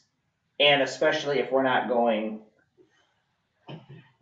Well, the chances of CPI getting 5% right now is slim to none, but if you have a year where CPI comes in at 12%, at least you're capped at 5. That's the thing. It's, yes, you're right, 5% is a lot, but if you had a CPI that hit the market at 12%, then what? We've got a comment from, I think, Sally. I was just gonna say, in 2023, that maintenance one worker right now is making 18, and they're gonna jump in 2024 to 22. That's a pretty big percentage right out the gate. That has to do with the factors of the market of everybody else out there. and that's why we've changed you No. have gone through the work and you've changed them all so they're appropriately starting right now. So I would like to see a maximum of, for the next 2 or 3 years, we are semantics, right? A maximum of like 3% for CPI and a minimum of 2% for CPI. So you're saying year 2024 is 3%, year 2025 is gonna be 2%? Well, it all depends. We're doing 2.5, 2.75, 3%. It could be whatever that, 2.75 every year. if the minimum, so if there's only 1% growth, we still give them a 2. It's a minimum of a number and then a maximum of a number. I get what you're So saying. kind of like what we're doing now. Yes, but not at 5, because we maxed it at 2.5. Yep. And we was minimum of 1, I wanna say, so we're giving them, no matter what, they still got an increase. And even if there was no CPI, which doesn't happen, if there's no CPI increase, we'd still give a minimum of 1, Correct. but we capped it at 2.5. Right. So if it was 12, right, So then what are you gonna do when the CPIs are at that 3 or 4%, and then all your other municipalities are given 4%, 5%, because they gotta keep up the market, and we'll be back where we were now? So that's why we reevaluate every 3 years or so, and that's also part of what we have to give up being here. When I say give up, we understand what's going on. For example, I could easily make way more money in Rockford. I understand my population here, I understand what I'm getting into here, and I'm willing to do that. Same thing, for example, with police, right? Not saying that it's not dangerous here, and you're not putting your lives on the line, but there are other places in Illinois that are much more risky, right? So we understand, yes, so we understand, hey, I'm willing to, right, the south side of Chicago, they're giving an 8% increase on the CPI. I'm good with the 2 to be right here. No, and if you look at actually compare these apples to apples, we are, the top of it is less and all that, but our starting pay had to get up there because we weren't getting applicants at the starting pay we were. Correct, and that's why we adjusted that. And I think that's fair to have the starting pay the way it is, but I like what Jeremy is saying in that we have. And majority of these minimum numbers and too were maximum. current employees we had here, and we made the numbers fit to the current employees and these steps. Yes, which I didn't make it, but of course we shouldn't do that. As long as it's sustainable, that's great. But yes, at least it gives you a baseline. So I like this. I would recommend this for the next 2 or 3 years with a minimum CPI increase of 1.5 and a maximum of 3 for the next 2 or 3 years. And if it's 5% CPI, it's the 3. I would say for to do it, we gotta set our percentages now, not come back later. Oh, correct. So I would stick with the 3% now, because this brings. 3% max. Yep, in year 2024. Yes. And then 2025, let's do like 2.5%. I would, for the duration. It doesn't make any sense to pick 2025 now. Either we do one rate for multiple years or we do it year by year, in my opinion, because then you'll know the real data. Exactly. I mean, we're doing 2.5% for every year, and we don't worry about what CPI is. We're just gonna get 2.5% no matter what. Or we do what Jeremy's saying and say we got a minimum of 1.5%, and a maximum of 3%. And that is And the whenever official CPI word. comes in, we just, And that's the I official word see. for the next 2 And or what's 3 years. CPI? I mean, there's a million CPI numbers, there's. so if CPI comes in at 2.8, we give them 2.8. If it comes in at 1.7, we give them 1.7. If it comes in at 10, we give them 3. It comes in at 0, we give them So- the 1.5. Yeah, so the But I get max- where she's asking too, because there is different calculators out there. You probably gotta figure out which calculator it's going to be. Exactly, yeah. Whichever one was the highest. So we have one in our garbage contract. It's the garbage contract. When I picked it out. You know, got it in there. CPI for trash or whatever it Right, is. yep, and so that's the one that we use. So we do the same thing. We'll pick it out and put it in our ordinance or put it in our. So we just gotta hammer that out. I like where you're going. I would keep it at 2 years. That's fine. That way is, I just don't it's wanna then do that this way, if something is to happen, we're not so far behind in year 3. We at least can hopefully catch up. Sure. So are we looking at trying to have an ordinance in place in early 2024 to cover 2024 and 2025? I would say And then so. revisit it towards the end of 2025 to start with 2026? Okay. Is everybody okay with fine tuning it a little bit more and coming back with that? Mike, do you, thoughts? Yeah, I think, with everything that's said, a little bit more work has got to be done, so we'd be hard pressed to make a decision. But I think this, we got to be able to approve this for the January meeting, so we don't go too far past the first of the year for anything retroactive. Yeah. And that'll be January 8th, I believe, is the next board meeting. So, it won't be too much past the beginning of January. Jeff? I just have one question. I know that was brought up about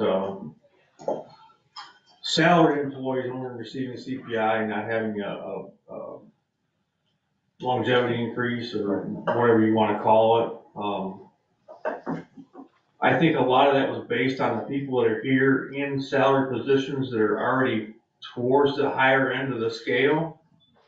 I think it would be unfair for those that are not towards that top of that scale to not get some type of merit or longevity increase. Yeah. I mean, if I wasn't here 24 years, or say if I was here 15 and I'm still within the scale of the 15 years or 20 years you got there, I think that would be the fair rate until they get to that point where they're at the 20 years. This is my opinion. No, I see what you're saying. I think. But they haven't had There are a lot of discussions we had, I think, but I was kind of using the September of last example. year. Yes, if there was a brand new U and they started at 60,000, right? It'd take them a very long time, it's just 1.5%. And obviously the salary positions have a lot more responsibility than the hourly employees. There's a lot more expectation of them. So. Well, I think if you bring in a seasoned veteran, so, if we look forward in a couple of years and, let's say more than a couple of years, but if you were retired and you're bringing a new chief from the outside, if they've got 15 or 20 years experience everywhere, you're going to bring him in at the 15 or 20 year rate, not starting at the beginning. Well, I think you have to start them at a maximum though.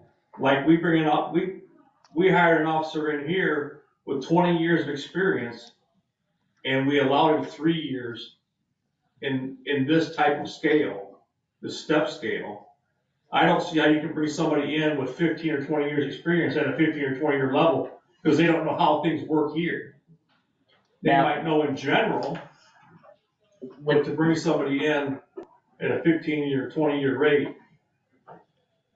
Without getting into details, you had said, I think, Matt, 3 years your maximum that you allow them to come in. Is that? That's what we allow them to say. If they have 15 years in, they have start at year 8 3. years of experience, we start them at level 3 step. And that's kind of what we based it off the number we had started at. So if you look at that scale for police department, instead of starting that person at 25, they were starting at 28. So that was giving 3 years of experience. Now, could that be, again, I don't know what can and can't hear, would that be something that you could negotiate? Hey, I'm willing to come here and you're not gonna give me 20 years, but I wanna be moved to the 7 to 9? I don't think that would be something we would negotiate with. I think this is what it is. Why not, Jeff? Because, like I said, how do you bring somebody in from the outside that has maybe has experience in the field, but do they understand our policies? Do they understand our procedures? More than likely not. You take that in consideration, but, when we've hired for deputy clerk, we've hired for treasurer, we've hired for public works, we've hired for chief. And I think what we do is we look at, okay, what's a scale that we want to put out there? So we're looking at an amount that we want to pay. So if we have a 15 to 20 year person, they're going to be in, let's say, a $15,000 range. We're going to start them in that range. And I'd be more inclined to start a 15 or 20 year person at the higher end. If that person only has 5 years as a chief someplace else, I put them on the lower end. If somebody's a sergeant someplace else in a bigger place, they want to become our chief and they've never been a chief, you put them probably at the lowest point because they are learning the chief role plus they're learning our system. But I think there's a level of compensation that you start with just because of the position. And so I think it's harder when you have a salary position, when you have a department head versus having a patrol officer that's coming in with years of experience. I think that's a little bit different. To me, you've got, it's like a principal at a school. You sometimes put out there and you say, okay, this is the range we're looking at, and then you pay them that amount. And I don't know how the school does it anymore, but they would have a contract with the superintendent, and they used to have contracts with the principals. And they would have a different thing than the employees, than the teachers. They would have full benefits. They would have full compensation of all of their health insurance, whereas the teachers only got a percentage of it. So a lot of times what you can do is have a contract with each of your department heads. We could have one with public works, we could have one with chief of police, and it'd be a contract where you negotiate what you want. We don't do that. We just basically set a salary and say you're treated the same. So there's a lot of ways to treat it. But in my mind, I think if we're looking at how do you compensate a salaried employee, yeah, I don't like that you just get a CPI necessarily. I think, again, you need to look at merit and whether it's CPI and a bonus, that can happen. The thing is, when you do a merit, think about it, the bonus, the financial part of the bonus is you don't get the compounding interest on bonus. Right. The merit, you'll get a compounding interest. So just think about that too. A bonus sounds like more of a private industry, you hear that. But on our side, if you did a bonus, you don't have to worry about the compounding interest on that. I can give you insight from a corporate side. My daughter works for a corporation. They're looking at 14% bonuses, 14% increase on their base salary, 17% if you get a really high evaluation. They're also going to give bonuses. What company is that, and are they hiring? Yeah. And they're giving 100% bonus, and then if you do very well, you get 150% bonus. And so there are places that will do that, and so we can't compete with those places. Yeah. But I mean, there are a private company. No way. right, exactly. And so, I put that out there because there are places that give big increases. But what you're looking at is a bonus and an increase. The increase is, everyone's gonna get an increase, but the merit's gonna get, if you do a better evaluation, you get a higher increase. And that also translates to your bonus. Your bonus is gonna be higher if you get a better evaluation. So we have to look at bonus and annual increase. Again, it doesn't matter to me how we do an annual increase. Every employee should get some type of annual increase. If we want our salaried employees to be evaluated and get an increase in their base, that's fine. Or if we want to give them a bonus because we want to say, hey, you did well for your evaluation, that's fine. It gives them extra compensation. So, we may have our chief of police, our public works director only getting the CPI every year. That their base is going to keep going up, but we can give them a bonus too. So we can say, we're going to give you a 3% bonus this year because you did a great job. That gives you more money as though you got a higher CPI, but it's not on your base. And I think that's the way we need to compensate our salaried employees is give them an annual raise that's set, kind of like the employee, but then give them a bonus. And if their department had to work extra hard, or they had some challenges that they were able to overcome, and you want to give them a little bit more because of that, you give them a higher bonus. but you don't have to put it in their base pay. Chief, I apologize, I didn't mean to put you on the spot when I Oh, talked to you earlier about it. Oh, But everything's talking about here, I think this is perfect for the hourly. Salary, we still need to come back and discuss, because yes, the CPI might not be enough, but this right here is for our hourly. And this, I believe we can move forward on. And then again, not saying salary does not need to get addressed. I think, and please understand, this is not for me, it's not, I understand from my lifetime that I've been here, I'm looking at people that come after me. So I am completely satisfied with being past the 20 years and only receiving the CPI. I'm completely fine. And I know what you're saying, but if we have, let's say, Playing in the superintendent, background. if we have superintendent of streets and Mute police. yourself, Mary. Yeah. All right, if we have a superintendent of streets and police, or we have a sergeant, or we have anybody, that particular position needs to keep accruing and moving up like an hourly employee. When you attain the highest position, I think that's where you say, okay, you've attained that highest position, now we're not gonna worry about that as much.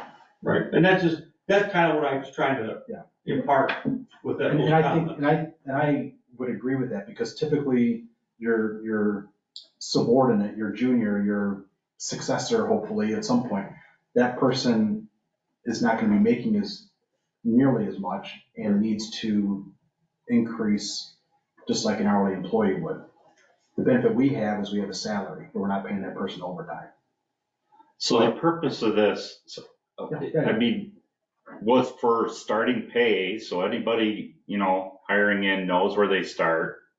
It goes up with They could sit the here, industry. go, or hey, with if I the sit here for CPI. 20 years, I'm gonna be making this. Right. And a buddy of mine who's over here working, I'm only be a few grand. But they know that, so it's doing its purpose of what we intended, Yeah. right? Yeah. We can start with that. Can we hash out the rest of it in Yes. committees? Yes. Yeah. But I think that's a good point. So yeah, let's resolve this and also talk about how we'll deal with the other salary people. Well, I think we need to bring this all back in January. Yeah, approve we're it. gonna have to. Yeah, So yeah. we're gonna have to anyways. Yeah. I guess if you guys got questions, reach out to me. I think a lot of this here is almost set in stone for the number wise and whatnot. Yeah, I This think, will stop us from falling behind like we have Yeah. for a long time. Which We'll was the stay. And then having to deal with a $4 an hour makeup. Yeah. You know, And to stop us from discussing this every year. And I did put these numbers into the 2024 budget that none of you have seen yet, but it balances. So if that helps to decide, okay. we're good for 2024. What did you do with salary? I put in a 5% increase based on what finance advised me to do. And that's what we currently have in our employee handbook, so we have to go with that for right now. Now, what did you put for the CPI? For the hourly? I think we just asked her for a plug to I just increase salaries by plugged in 5%. It has 5%. All the nothing way to do with through. this Okay, conversation. okay. It was just fill it in slot. But for the people with the step, I did the step. And gave Based on- 5%. Based on their anniversary, I did it the way it would be. So they got the step, and we're saying if CPI, if we gave all 5%, that's what the numbers are in the budget. Yeah. Perfect, thank you. All right, any other discussion regarding the step pay? All right, well, thanks for the discussion. We'll move on to my items. The one that these two gentlemen in front of them waiting for all day. In all fairness, we would've let you go earlier, but we never get guests. Yeah. This is a great experience. The community doesn't come in, so we take what we can get. I told you, now you know the realities. Technically, we should have had you sitting at the table, because normally we have the engineer sitting at the end, so sorry about that. So we have our annual agreement with Fairgram, our current engineer. And as always, they've estimated our expense to be about $20,000. We typically don't really end up paying that much in general services, but they just give it the stat. We're not obligated to pay them that much. It's just whatever time they spend. And general services is different than if they're doing a road project or certain projects, because there they get a project, which is a separate fund. This is just general. We're sitting through a board meeting. Yes, yes, exactly. So again, this is really, they just want a professional services agreement where we would sign it saying, yes, you're gonna be engineer for the year. And I would just like your authorization to go ahead and sign this agreement. It doesn't mean we're spending anything, it just means that we are Do you using. need a motion on it? Yes, they. I would take a motion. I'll make a motion to approve the fair grant Yeah, for engineering services 2024. for 2024. I mean, technically, we're not spending money, but we are agreeing to pay them, so we'll do a roll call. I will second. All right, any discussion? If no discussion, roll call, please. And that is up to 20,000. Correct, it's estimated to be $20,000 based upon past years. Mrs. O'Rourke? Yes. Mr. Petty? Yes. Mr. Ackerman? Yes. Mr. Graham? Yes. Mr. LaFever? Yes. Mr. McKinnon? Spending. You should have seen Mr. Ackerman, when his name was called, it's like he was in school and got caught by the teacher. For talking. Waiting for the rules.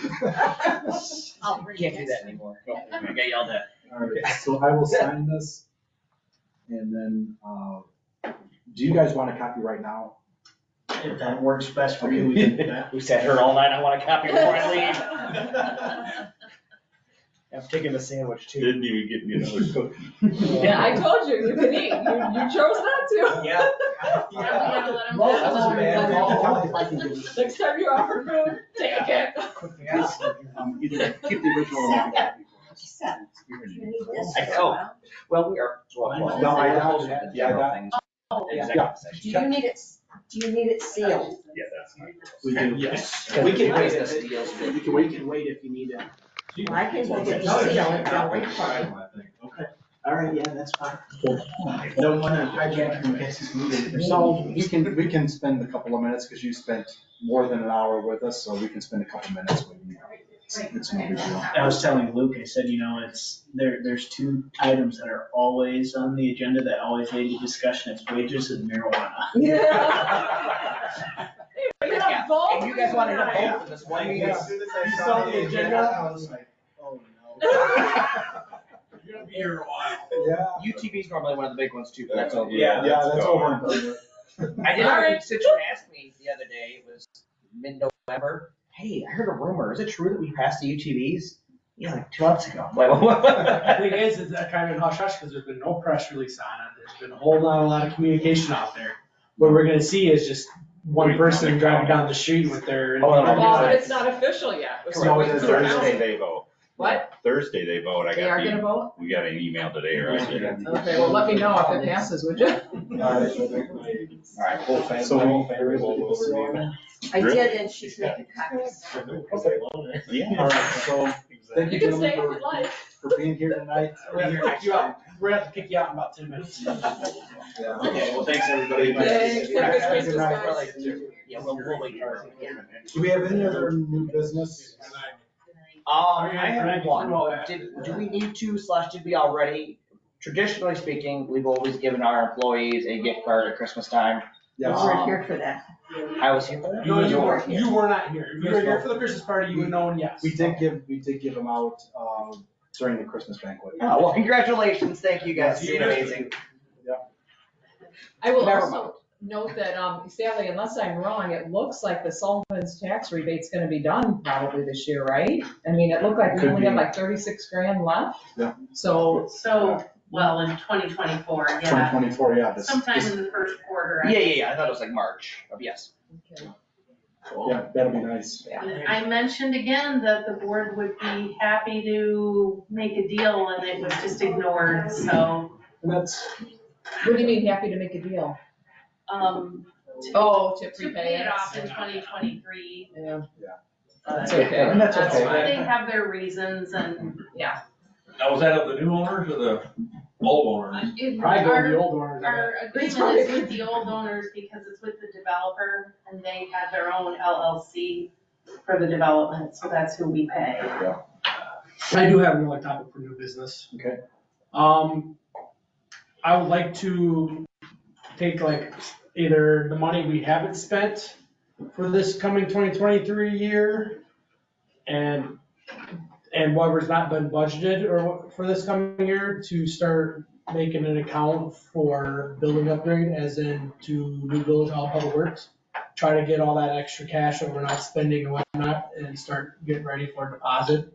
I get, if it's 20 grand, it's 20 grand is more than I nothing. think that's coming in, we have to talk about that in finance in the budget, right? So what you're talking though, because normally it just rolls into reserves. Okay. And so that's why we have the amounts we do in And reserves. does it collect interest when it's in reserves? It does. Okay. And it collects interest based off of what category it's in. So for Okay. example, the that's a bad example, but the streets one collects interest and it goes into the streets account itself. Okay. That being said, I think that's part of what we need to talk about tomorrow night is some kind of, because that's what we talked about last board meeting, I believe, is coming up with a way to start creating a capital fund or something, taking some of those reserves and earmarking them, figure out what we need to do. That's So, all, yeah, you talk about balanced budget, I think we're talking a little too early, because I think there's some more things we need to talk about that we haven't yet. Chief? I've got one for new business too. Couple of things have come up through citizens about the congestion around the school district buildings in the mornings and the afternoons. McNair Road is basically backed up to Elida because there's parents dropping off children in front of McNair and the east side of high school. And then the drive from Elida into the middle school. That's getting very hectic. And Simon's the same way. So if there could be some discussion or whatever about maybe designing in routes or exit routes to the high school or middle school campus. I do know the school district purchased the house at the end of the block on Benton at Cunningham. So I don't know what their idea is to, maybe that's gonna help alleviate some of the traffic they have. But I think something needs to be done as far as the high school, middle school, and Gene McNair Elementary School campus. Now It's a real nightmare sometimes up there. I personally was the one that did it. We had 2 lanes of drop off during COVID and that worked without a doubt, no problem And at all. I tried that a couple times and you do it once, twice, and they don't remember the next day. No, that is 100% true. And the problem you run into that, I think people were concerned about having the 2 lanes and then kids going in front, in through between the lanes of cars. Yeah. Some of the problem is people drive in and instead of driving all the way up, they'll stop right at the beginning. Yep. 3 cars in, past the sidewalk, and then it backs everybody else up. The school district, and I know Jeff Spelman was taking the time to try and get people to move up and all that stuff. I don't know if there needs to be a turn lane or a wider road on McNair. If there needs to be another lane on Elida there by the school, so it's not impeding Elida traffic north and south.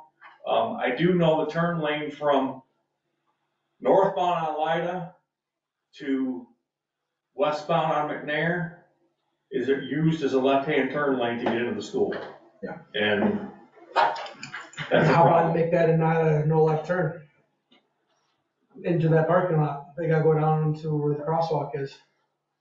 I'm just trying to stop traffic, I'm just putting it out there so whoever can make a decision or whatever committee can start looking at it.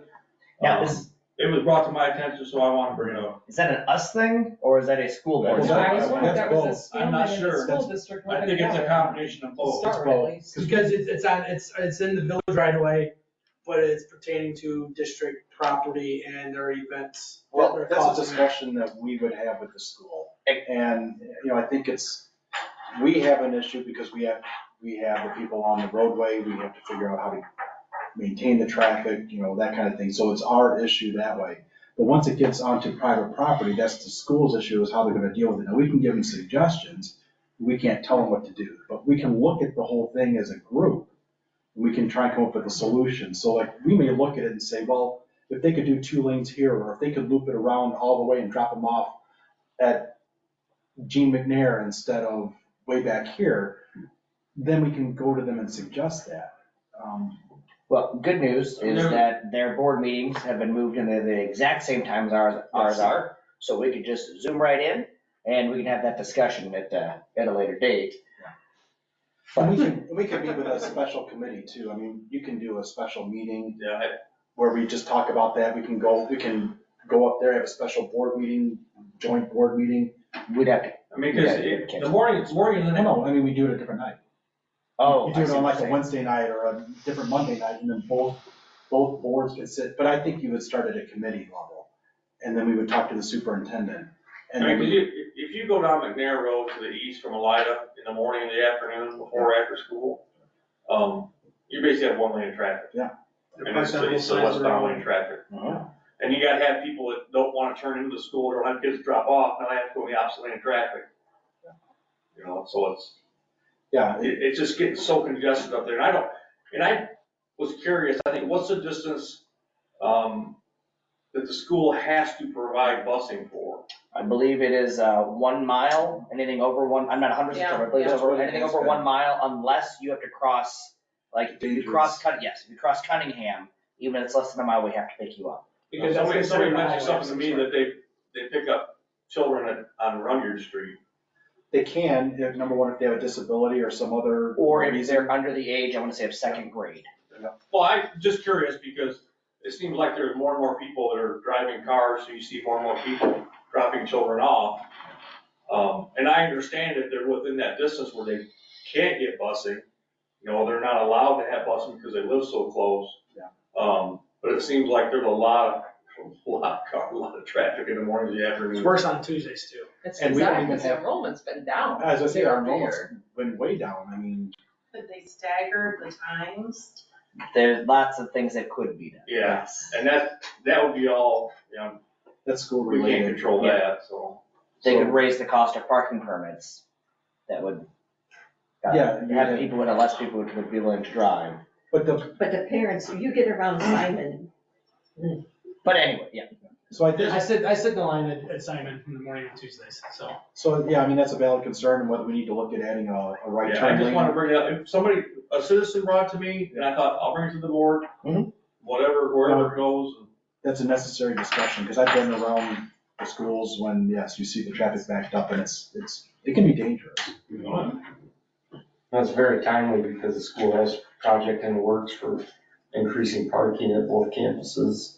Okay. And we offered a sit-down meeting with their personnel when they did the last upgrade. The new superintendent did very well in taking some of our advice, but there was an intermediate along the way that intersected our conversations about a turn lane on Elida.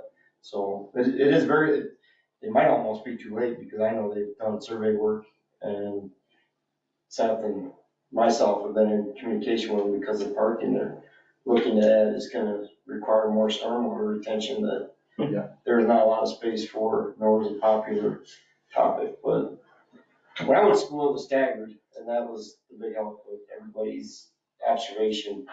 And if you were to read the comments on the Safe Routes to Schools request, Most of them are all about driving and no most of them said sidewalks. they, under no circumstance would they let their kids walk to school, and they would be driving their kids. So, I mean, parents are, very much protective of their children, and I know there's a lot more, there is undoubtedly in the last 2 years, I guess, since they went back to school, way more people driving kids and dropping them off, whether they live a block or 2 blocks away. There is way more traffic. So time staggering would probably be the quick remedy, but like Trustee Graham stated, there's a lot of things that can be done, so the communication effort would go a long way.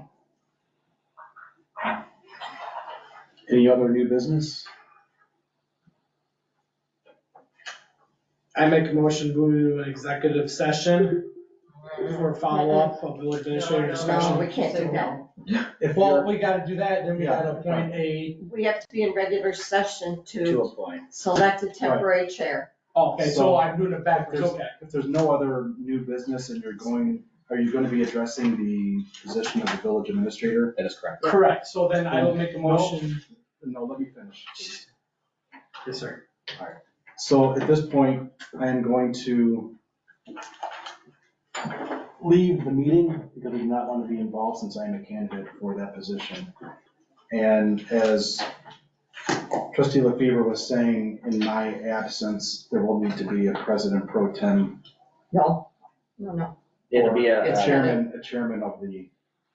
It's gotta be a temporary chair. Temporary chair, yeah. And with the intent of you would not need to come back to regular session, we will just close off the meeting with your Yep. approval. So I will leave the building and then I will not participate in any further meeting tonight, so that chairman will need to carry out the rest of the meeting for tonight. So with that, I am going to. I just want to make sure you didn't have to sit there in your car and wait until to come back. Right, no, I appreciate that. That's what I saw. So now, since I am stepping away, I think you can go ahead and make a motion to appoint chairman, temporary chairman in my absence. Okay, I'll make a motion to appoint Trustee Jeremy Graham as temporary chair. No, I will second that. And if I'm still here, then I don't know if I can. Nope. Yeah, I can't, I'm not here, so you guys. You're not here. You guys Sorry. can. Can we have a roll call? I didn't catch up. I didn't figure out who was the second. You made the I made the motion. motion. I second that. Adam seconded. Too many things going on. Okay. I don't remember, did we do roll call? Yes, we did last time. We had to vote some way or another. Could have been a yay or an A, but Mr. Pitney, Yes. Mr. Ackerman, Yes. Mr. Graham, yes. Mr. LaFever, Yes. Mr. McKinnon, Yes.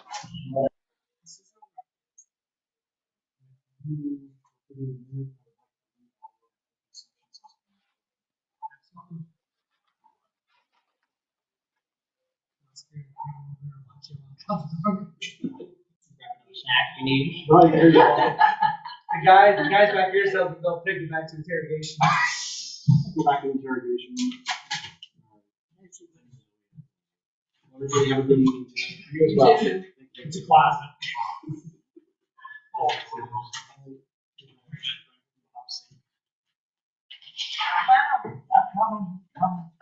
Told you I'm sorry. Put the warm up, jump right in.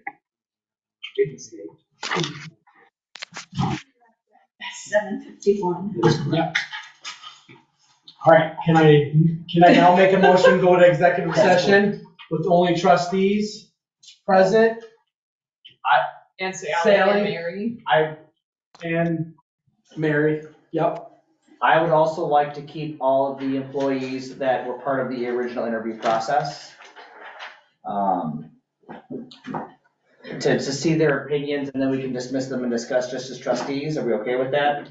Again, this is not just Maya. Are we not okay with that?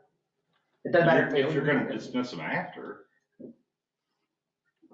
Yeah, I think you'd let them to leave after their discussion, for your discussion. I mean, what do you want? You Just want to hear their ask input them. on those three employees and So those have three them candidates. say their piece. Say their piece, and then they can leave. That's, I don't care. Did we get a second on this motion? No, I had not finished that motion, so, all right, so everybody that's currently present in the room will stay for our executive session, including Mary Gaziano and Mike McKinnon to return to executive session. Bennett, Simons. Nicely done, name. Simons. Let's go. They have to close this meeting. And then open up the executive session. And go to the executive session. Okay, we're gonna vote. She's got water. I can vote from here. Okay, Yes, please.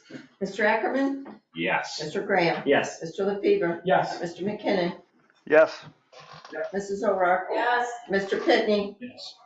Sorry, but I. And that is approved. We are gonna move into the executive session meeting room. Mike and Larry, do you guys have the link? Yep. Should. Okay, perfect. Where is the? This button. I know, I was in. It is 7:53 going into executive session. There's a cookie. Hey, cookie.